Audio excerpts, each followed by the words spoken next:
በደቡብ አሜሪካዊቱ ሀገር ኮሎምቢያ ውስጥ የምትገኘው የማድሊን ከተማ በአንድ አነጋጋሪ ሰው በእጅጉ ትታወቃለች። በአደንዛዥ እጽ አዘዋዋሪው ፓብሎ ኤስኮባር።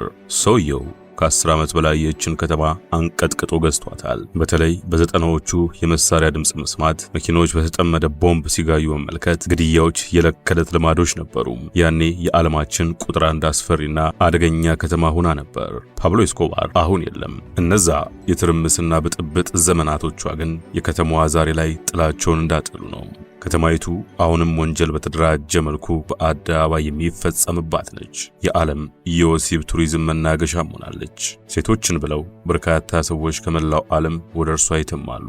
አፍላ ሴቶች ሽጉጥ ተደግኖባቸው እንደ ዕቃ ለገበያ ይቀርባሉ። የወሲብ ፍላጎቱን ለማርካት ሀገር አቋርጦ ሄደው ቱሪስትም ተሻምቶ ይገዛቸዋል። እነዚህ ታዳጊዎች የቱሪስቶች መጫወቻ ሲሆኑም ራሳቸውን መከላከል የሚሆን መጮህ እንኳን እንዳይችሉ በአደንዛዥ እጽ ያሰክሯቸዋል። በማድሊን ከልክ አልፎ መጠጣት፣ ልቅ የሆነ ወሲብ መፈጸም፣ አደንዛዥ እጾችን እንደ ጉድ መጠቀም የተፈቀደው ያህል በየቦታው ይደረጋሉ። እነዚህን የእብደት ነገሮች ለመፈጸምም ከመላው ዓለም በዓመት ከ1.5 ሚሊዮን በላይ ሕዝብ ወደ ከተማይቱ ይጎርፋል። The city has become the center of international sex tourism. Girls as young as 10 kidnapped by the gangs and sold to foreigners for sex.